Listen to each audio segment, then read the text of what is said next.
what to expect from South Carolina in the first round of the NFL draft tonight, and a quarterback entering the portal from the Gamecock roster. We talk about that, the Malaysia Fulwiley news, and more.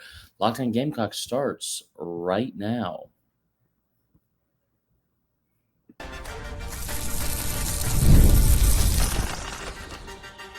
You are Locked On Gamecocks, your daily podcast on the South Carolina Gamecocks, part of the Locked On Podcast Network, your team every day. What's up, guys? Welcome into Locked On Gamecocks. I am your host, Chris Marler, and appreciate you guys joining us on another episode of Locked On Gamecocks, and thank you to everyone making Locked On Gamecocks your first listen each and every day. Now, today's episode is brought to you by our friends at FanDuel. You guys have heard me talk about FanDuel before. You're going to hear me talk about them again because right now, more than ever, is a great time to join FanDuel. Every new customer can get $250 in bonus bets when your first $5 bet wins. Head to FanDuel.com to get started today. Now, I'm hunkered down here in Tampa, Florida, getting ready for tonight's NFL draft. And of course, leading up to the draft, there's always a ton of news. There is a ton of news, more than most days, I feel like, out of South Carolina. We're going to get to most of it today. Like I said in the very top, we're going to talk about Fulwiley potentially leaving to go to LSU.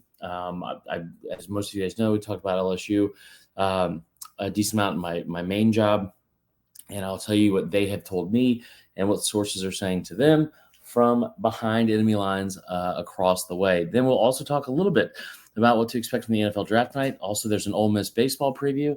Pepper has come in and said hello as well, so she's here. Just perfect. Live TV, kind of. Hey, Pep, say hello to the listeners here. Come on. Come on up, buddy. All right, here we go, guys. Pepper says hello. Let's deliver the news. Now you want to be shy. Cool. Yeah, tough day for us. She's not liking this Florida heat. She loves it. So, back to it. Also, news with baseball series coming up, and with I think what could be a pretty big, it says Ole Miss series preview. That's not correct. They're playing Kentucky this weekend. Beat Ole Miss a week ago, and we'll talk about that as well. But before we do, I want to talk about the big news today, and why I think it's a blessing more than anything else, and that is this: Dante Reno enters the transfer portal from South Carolina. Now, obviously, this was first reported, as almost everything is first reported, by Hayes Fawcett. It's a redshirt freshman quarterback, Dante Reno. He is going to enter the transfer portal. What does that mean for this quarterback room? Well, I mean, when you talk about how the transfer or how the quarterback room was kind of filled up, he was the one on the bottom. He was the lowest man on the totem pole, if that makes sense. I don't think it's a kid that was going to see a ton of action this year. To be frank, you really hope that he wasn't going to see a ton of action, mainly based off of what you had already in place. Now, everyone knows this is Lenore Sellers' football team. Everyone in the country knows that. Everyone in South Carolina knows that. But mainly, everyone in the country knows that. Dante Reno, no matter how good of a quarterback he was or could be, he is not Lenore Sellers. Few people are, and that's not his fault. It's a kid out of Massachusetts. It's a kid that came to South Carolina as a 3-star recruit, was the 34th ranked high school player or a high school quarterback in the country in 562 overall. By all means, a pretty good recruit, but he's not Lenore Sellers. And here's the thing more than anything. Not only is he not Lenore Sellers, but more importantly, he's not Cutter Woods. And I think if you watched the way that game played out last week, the spring game, and everything that was entailed with it, or that it entails, that was the story that seemed to really capture everyone. And we all knew who the starting quarterback is going to be. Our biggest question is, well, who's going to be QB2? We saw last year, right? Robbie Ashford had to come in a couple of times and get some meaningful snaps. He had to do it against LSU in the second half of that game. We saw how that went. Also had to start the entire game against Akron. Balled out against Akron. Had like 330 yards. I believe he had 3 or 4 touchdowns. Who's going to be QB2 this year? It's an important thing. And it's something you hope you never have to find out, especially in real time without planning ahead. But it's a question that has to be answered a lot, especially in SEC play, because of how difficult this league is, how physical this league is. Dante Reno entering the transfer portal is not something that we're super concerned about. Also, if I'm saying Dante Reno's name wrong, we got a whole new bag of issues. I swear to you, if it's Dante Reno and I have somehow messed that one up too, maybe it's time to call it quits. I don't know. Pronouncing names has not been my thing, as you guys love to remind me, and I love to remind y'all. So Dante Reno into the transfer portal is not a big deal, in my opinion. Now, that's not anything. It's like a negative comment about him or his potential. It's just that in this room right now, I don't know if there's a place for him where you're like, yeah, that kid's going to see the field. Remember, Luke Doty is still here. Excuse me. But I do think Aaron Nolan, Cutter Woods, all that, like, that is a really, really big deal to have those two players battling out for QB2. And it's going to go on into the summer. It's going to go on into fall camp. But I think the best thing that you can see going into fall camp, I brought this quote up a couple weeks ago, and it's what Kirby Smart says. And listen, you guys know as well as I do, Kirby Smart's one of the best coaches in the game. And one of the reasons for that is his takes on stuff and how he views his team and really a lot about college football. One of the things he said that I love more than anything is, I don't care about players getting paid. I don't care about players not getting NIL stuff or whatever. Like, I want them to do that. I want them to be able to partake in that. I want them to make money off their own name, image, and likeness. What I care about is knowing who's going to be on my team when I go from spring camp to summer to fall. Like, leaving spring camp, being done with spring football, and still having this up and down idea of, oh my God, who is going to be on my roster come fall. That's a frustrating feeling for any coach, regardless of how much money they make or how successful their program is. That is a very frustrating feeling to not know or have the uncertainty of who do I still have. So I think having said all that, Dante Reno was somebody that, and you haven't really had this problem at South Carolina. Like, I mean, you haven't. Guys, we're talking about 4 or 5 years ago when you're having basically like an open door policy, open porter policy for quarterbacks with Zeb, Nolan coming in here and Jason Brown, some of these other guys. You're like, you were so starved and thin is a better way to put it at the quarterback position that you were desperate for getting bodies in that room. That's not the case anymore. And it's yet another sign of how much this program has turned a corner and what Shane Beamer has done from a recruiting standpoint and what they've been able to bring in. And I think the thing that's most interesting to me out of all of this is still in the years past, we have seen them bring in 3, sometimes 4-star recruits at quarterback. The ability to have brought in what they've brought in. Cutter Woods is a guy that had over 10,000 yards passing in high school. Lenore Sellers is a 4-star recruit that is now being talked about in the forefront of the Heisman category or Heisman talk. And then you look at Aaron Nolan, who's a former 5-star. He brought him in from the transfer portal. He brought the other 2 in from high school as a high school recruit. Tremendous job of being very, very well rounded in not only the type of player you brought in, the type of recruit and star you and ranking you brought in, but also where you have gotten those players as well. That is all for the beginning part of this part's episode. Make sure you stick around. We're going to talk about Milaysia Fulwiley and the bad news that's there, because I don't think it's good news, to be honest, but I also don't think it's one of the worst things that could happen. Then we're also going to talk a little bit baseball after this. Remember, big series this weekend against Kentucky and what that entails. Which I think it is a very, very positive thing. Before we do that, I do want to tell you this. Listen, the NBA playoffs are here, and FanDuel is giving away new customers an incredible way to get in on the action. Right now, when you join FanDuel and place your first $5 bet, you'll get $250 in bonus bets if your bet wins. I personally love how FanDuel makes betting so easy, whether it's picking my favorite team or diving into player props, from 3-pointers to steals to assists. FanDuel has so many ways to bet your favorite player props. Plus, after the game tips off, you can even combine live prop bets into a same-game parlay for a chance to win big. Don't miss out. Head to FanDuel.com and claim your $250 in bonus bets today. Make sure you also don't miss out on the last part of the show. Locked On Gamecocks continues right after this. Pepper. All right. We are back. And appreciate you guys tuning in today, and very excited about tonight. Let's talk briefly about the NFL draft and what you should expect from tonight. And it's really, we talked about this a little bit in the offseason, what we were hoping to see versus what we're gonna see. I don't expect us to see multiple Gamecocks drafted in the first round.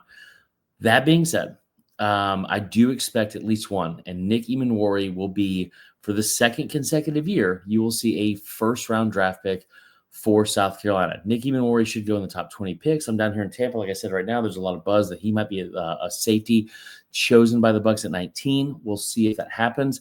It very well could be. There's still rumors and reports that he might go somewhere in the top 15, that 11 to 15 range. He is by far the most physically impressive defensive back. And listen, you could argue defensive player in the draft. Mason Graham might be a better potential long-term talent. Michael Williams might be a better potential guy that will get you double-digit sacks in a couple of years at edge rusher for Georgia. Jalen Walker is a stud. Travis Hunter is awesome. All those things can be true, while also still saying that Nick Emmanwori is physically the most impressive defensive player in this draft. That's not just me saying it. I believe it, and those are my words, to be very clear. But also, you look at that relative athletic score we talked about after the NFL Combine and where he stood in that, and with over 2,100 safeties that have taken part in the NFL Combine since 1987. Oh, by the way, he scored first overall. Also would have scored first overall for outside linebackers. Also would have scored fourth overall for receivers, only behind guys like Calvin Johnson, a handful of others. So when I look at Nick Emmanwori and what he brings, what I think is so fascinating about this is, it's the quintessential Shane Beamer pitch to recruits. Like you could have more important players. You could go out and get a Kyle Kennard and say, hey man, look at Kyle Kennard representing this university, and he won the Nagurski or Lombardi Award or whichever one it was. I always mix them up. I don't know why I always mix those up. But he won that award, and he was an All-American, and he led the SEC in sacks, and those are all great things, right? Like those are all he will be an ambassador for this program, for this university for a long time, and we love Kyle Kennard. Bottom line, right? But the difference in how you pitch, especially in the next two recruiting classes where you have a bit of a bumper crop of recruits in the state, the way you pitch to recruits and talk about the success and development you have from Kyle Kennard versus Nick Emmanwori is very different. Kyle Kennard was a guy that played at Georgia Tech. Kyle Kennard didn't come to you out of high school, right? Then you look at Nick Emmanwori. It's hard not to smile, right? It really is. Nick Emmanwori, kid that went to Irmo, right? He's from Irmo, 3-star recruit. Didn't have any offers, and then he comes to camp and wows everyone. And then he goes from Irmo to South Carolina, becomes a 3-year starter, and was awesome. He was awesome. Became an All-American multiple times. Not only did he lead the team in interceptions, but scored a bunch. Nose for the end zone. Freak athlete that loved this school, loved this program, and would do anything for the name on the front of the jersey as opposed to the name on the back of the jersey, which is what you want. But being able to say, hey, man, listen, I think both are important, right? And it's not picking one or the other. This is not saying that you can't build things off of the Kyle Kennard development, but this just speaks to what South Carolina has become. Like Nick Emmanwori is the best example of what South Carolina football is, I think, in the grand scheme of things, and where they stand in the SEC. Nick Emmanwori is a local kid, is a 3-star kid that you brought on campus, and you developed him into a first-round talent. He wasn't a 5-star safety. He wasn't a kid that was getting tracked down by Kirby and Saban and Ryan Day up there. No, it's a 3-star kid from Irmo. And you turned him into a first-round draft pick. And it feels like it's one of those things where it's like, and especially, and you guys, let's just look it up real quick.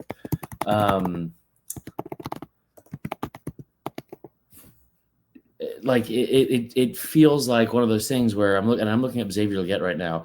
Okay, as a prospect, Xavier Legette was a 4-star, so a little bit different there. But no, from the composite, he was a 3-star. He's a 3-star on 247. So this is the second year in a row. Second year in a row, you have taken a 3-star recruit, right? A 3-star recruit from in-state, one from Mullins and one from Irmo, South Carolina, and turn them into a first-round draft pick, one on both sides of the ball. It's really cool to see stuff like, I know Georgia had 15 players drafted a couple years ago. LSU had like 14 players drafted after their 2019 national championship. Bama's had like a first-round draft pick in every year in like the last 16 or 17 years. That's all really cool. It's really cool to watch the beginning of this story and the beginning of this narrative for South Carolina start to build and say, yeah, that's awesome. Those guys have been able to do that forever. They've had the funds, they've had the resources, they've had all that kind of stuff and the brand and all that kind of stuff. Well, here at South Carolina, we've had Shane Beamer's been here for 4 years. And what he's done here in 4 years is he's taken local kids, 3 stars, overlooked prospects, and turned them into first-round draft picks. And that's a massive deal, as you know and as I know. Now, looks like the internet is being a little bit spotty. Sorry for that. But I appreciate you guys tuning in today. Real quick, I do want to talk about this. Milaysia Fulwiley, the rumors are that she is going to LSU. There's been a prediction, like an expert prediction on 3 that's logged that. And it's, like if that's the case, that's the case. Everything that I'm hearing is saying that, yes, that's where she's going. And it feels a little bit more like revenge. But it also feels like a really good opportunity for her. And it sucks to see her go. I've said this in the past. I said this in the past of like, and especially in this portal, especially with Don Staley. I know that a lot of our fans don't necessarily agree with some of the stuff that she says or does or anything. It's like, usually it's like off the court. Here's the thing. I trust Don Staley to make the best decision. I know she just lost in the national championship game. She was back in the national championship game again. She's been to how many straight Final Fours? She's won how many national championships in her time at South Carolina? She has turned South Carolina women's basketball into NewCon, is what we could call it. You know what I mean? Is that a thing yet? Should we trademark that? NewCon. And UConn has been the premier program forever. And I know they just won a national championship over South Carolina, but like you have brought women's college basketball to Columbia. And it's here to say because of her. And I think that there's a certain amount of trust that is deserved that she has earned from that. And I will stand by that. It doesn't make the pill any easier to swallow for Milaysia Fulwiley going to LSU potentially. It's not final yet. Everything that I'm hearing, 1,000%, that's where she's headed. And it's a good spot for her. Kim Mulkey's a great coach. She will get opportunities and they will rotate, but you look at the numbers that the players have put up in Mulkey's system because they don't have 10 McDonald's All-Americans that they're having to rotate constantly, right? Like she will get minutes. She will get runs. She will get a lot more for her, for her stat sheet. And in the meantime, you bring in a player from Florida State that had over 25 points per game. So it could end up being one of those things where it's a best of both worlds situation and best for both parties. And that's what you hope for, right? Like, obviously you always want to win the breakup, right? But at the same time, a player like that, you hope they go off and have success. Maybe the success is just minimized to an extent when it comes to playing against her former team. So that is all. We're going to save the baseball stuff because we got to go. We got to get ready for the NFL draft. It is just a couple hours away. But I appreciate all you guys watching. Make sure you tune in later tonight. We'll have a recap, most likely talking about Emmanwori, where he's going. We'll probably include the baseball part then. I'll even change the graphic here and make sure it's correct. So make sure you tune in for that. I hope everyone has a fantastic rest of your next couple hours on Thursday before we meet again. In the meantime, before we go, do want to tell you real quickly about our friends over with the Amazon Fire Stick TV. Did you know that your Fire TV is also an Xbox? Turn any TV into a gaming and entertainment hub with a Fire TV Stick 4K devices. No consoles required. Just grab your paired controller Subscribe or sign in to Xbox Game Pass Ultimate with EA Play included, and you're ready to play. Dive into the hundreds of premium titles, from EA Sports College Football 25 to Call of Duty Black Ops 6 and Avowed, as easily as you stream your favorite shows. It's gaming made simple, and it's all on your Fire TV. Now, here's what I love about it. With a Wi-Fi 6E or 6 or 6E and auto low latency mode advanced technology, Fire TV Stick 4K delivers smoother, more responsive gameplay with lightning fast speeds you need to stay competitive. Also, endless entertainment. With 4K streaming, you can watch more than 1.5 million movies and TV episodes from your favorite subscribed services like Netflix, Prime Video, Disney Plus, Max, and more. Hosts, listen, when you head to Amazon.com/FireTV locked on to get started, Xbox Game Pass Ultimate subscription and compatible controller required. It's available on select devices, including Fire TV Stick 4K, Fire TV Stick 4K Max, and the Fire TV Cube. Make sure you go check it out today. That is all for today's episode, and I hope all of you have a fantastic rest of your afternoon. And as always, go Cox.